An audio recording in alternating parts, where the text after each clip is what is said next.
ZANU PF, perhaps he was referring to actually ZANU PF as the opposition, because indeed, come the 23rd of August, it is the opposition. And I can tell you that they're in tatters. The factions, ZANU PF is so divided, is weak, and I'm sure he was speaking on behalf of his party, ZANU PF. Well, I must say that we win not because the environment is conducive. We win not because the election is free and fair. We win against all odds, and we win because we are supported by the people of Zimbabwe. Hi, hello everybody. I just hope you guys are doing great. Shout out to everybody. It's really an honor, and I'm back again here on Uncensored, and my name is Rombi. Guys, first of all, I want to say to everyone who have been sending such positive comments, shout out. It means a lot really, because it's encouraging me to come back and offer a blessing. So if you are passing through this channel for the first time, I want to say to you, please subscribe to the channel. Make sure that you ring the bell, because every time I drop a video, you'll be the first person to be notified, and it's good for me to hang around with you. All right, so today we are looking at such a vibing story, because it has really taken over most of media space. Zimbabweans in South Africa, come back home. Go home and vote.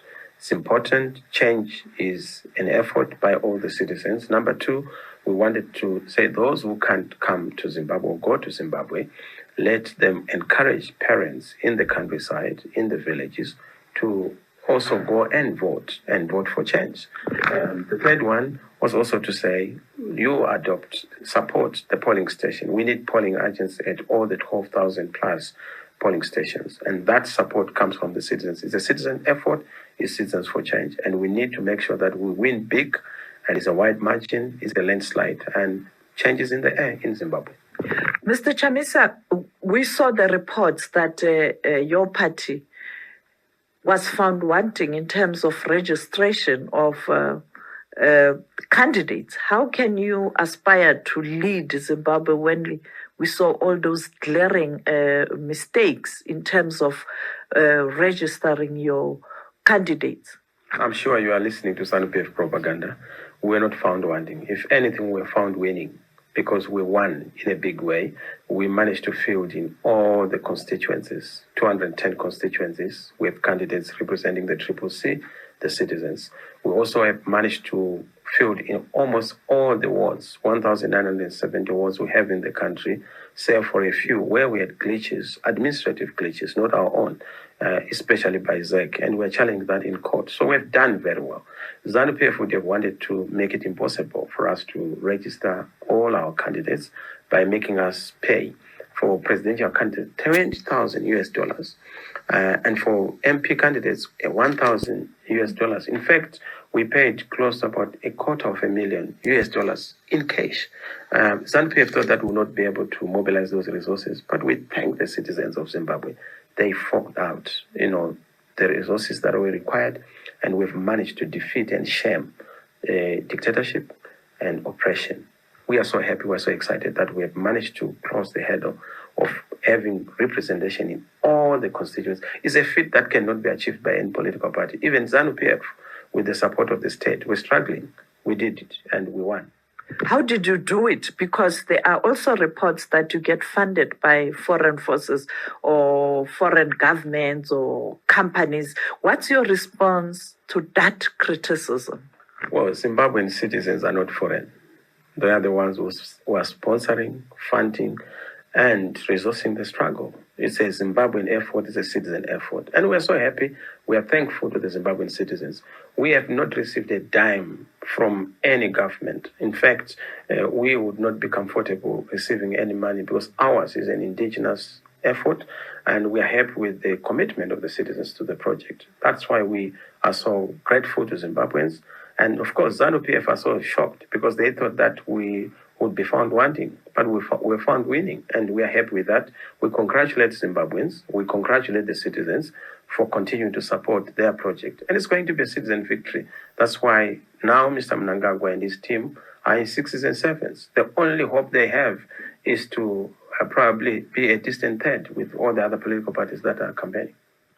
You have some of your members in prison as we speak. Some people are saying you didn't do enough to fight for Job Sekhala to be released. I mean, you can't have elections where some of leaders, a member of parliament, is still in prison? I have always said, I'm Nelson, not Emmerson. Mr. Mnangagwa is the one who incarcerated Job Scholar, not Nelson Chamisa. And the government says no, the judiciary is independent. So I'm not even the judiciary. So I don't understand how that becomes a Chamisa issue, a CCC issue. We are victims of oppression, and you can't blame the victim. We've done everything within our power to make sure that the rule of law is followed, to make sure that the path of peace is followed. Because we've said peace is fragile. We don't want to, destroy our country on account of politics. Let the justice system be accountable, and let there be rule of law, and let those who have been incarcerated be given the right to trial. Job Scholar has not been tried, and we've raised our concerns.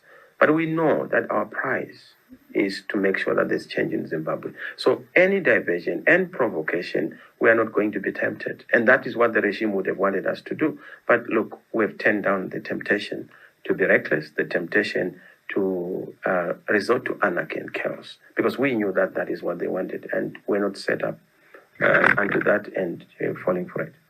When I spoke to former Minister of Information, Professor Moyo, he said the opposition is weak. Well, if somebody gives their opinion which is wrong, why should I respond to wrong opinions? Facts are on the ground that the opposition is the next government in Zimbabwe. Facts are on the ground that all the by-elections we had 28 or so, we won 19 out of 28.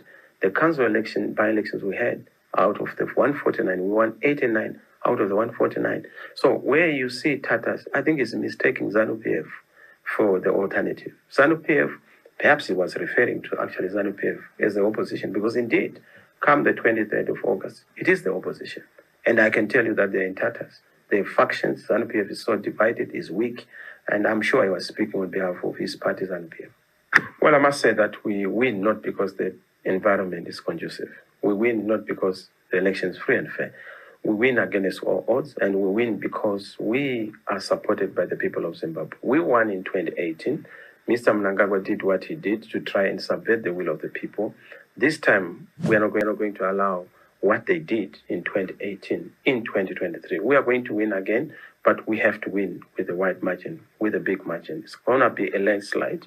We are stronger, we are better, we are bigger, we are more organized, and that's why we have managed to field all our candidates in all the different constituencies and wards, particularly in the past nomination court.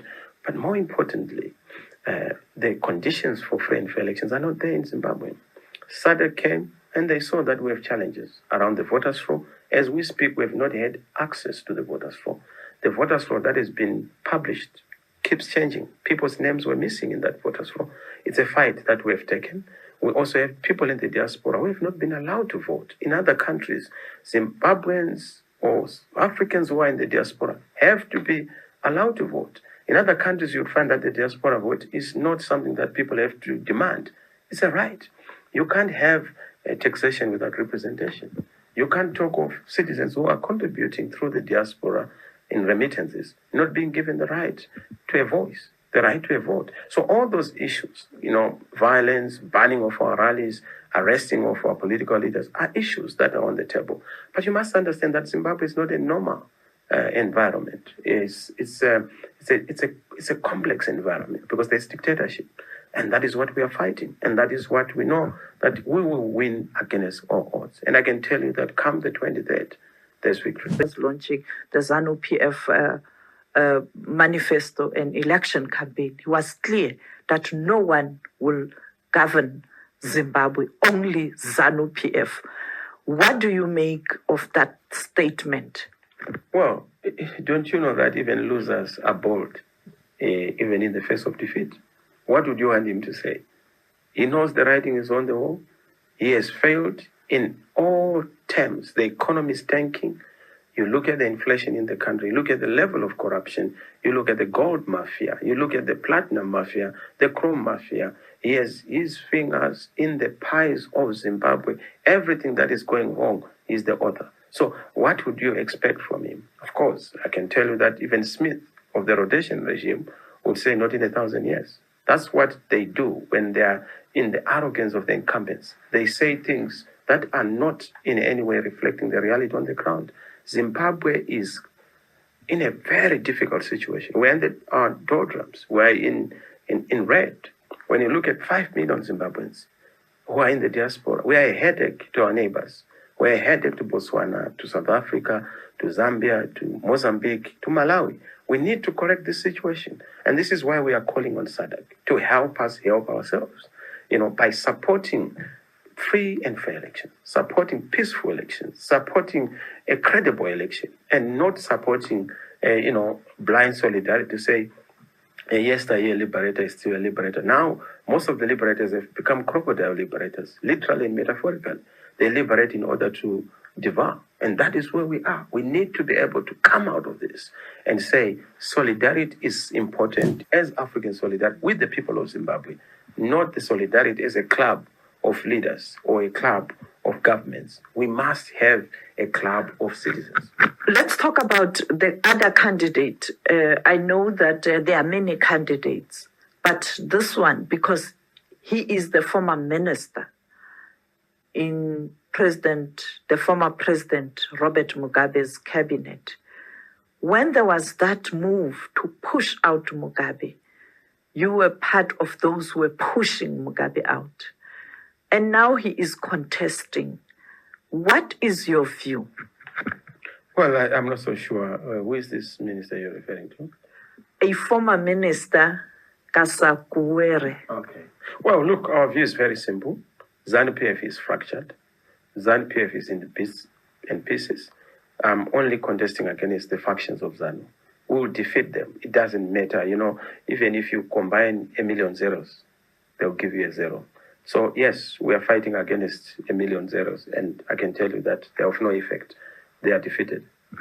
He's saying that post-elections, he is going to work with everybody. In terms of your strategy post-elections, how are you going to unite Zimbabweans? Well, we need a Zimbabwe for everyone.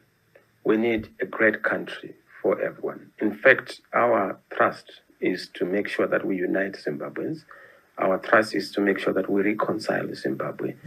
Zimbabwe needs a leader. Zimbabwe doesn't need a dealer.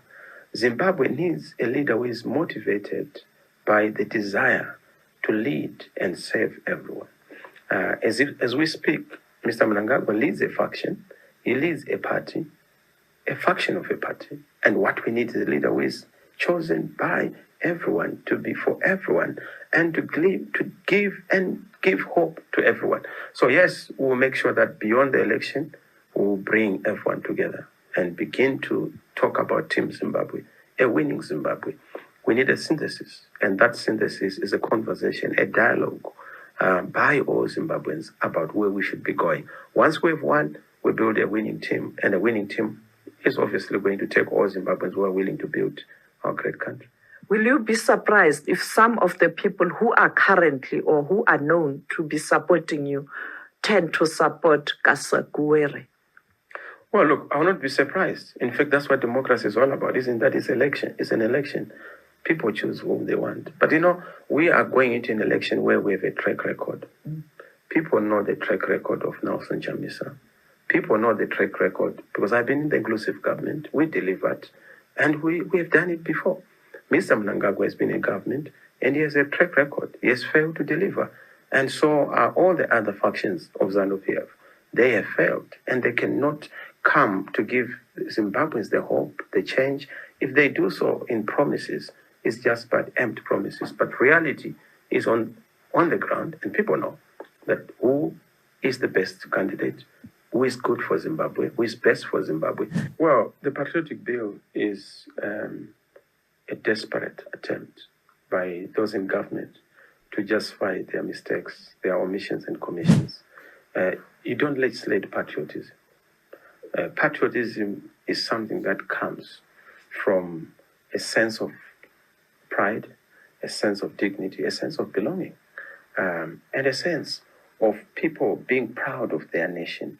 Now, it's not done by putting a piece of legislation. You do. But government is saying it's because people are campaigning against the government, particularly the country, pushing for sanctions, collaborating with the foreign forces. What's your view? In fact, Government is the biggest sanction in Zimbabwe. And we have to remove all sanctions, starting with corruption, starting with government, starting with those who are causing problems and nightmares. You don't point at others.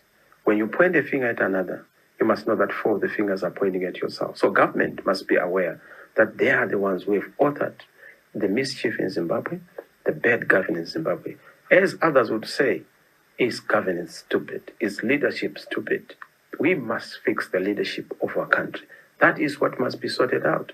That is the greatest sanction we must fix. Then, of course, everything else will fall into place. And finally, your message to Zimbabweans and also the international community, particularly the continent, ahead of this important election. Yes, change is nigh. Support change. Zimbabweans are peace-loving people. They need the support of the entire world. They need the support of the region and the continent. Stand with us, fellow Africans. Support our initiatives.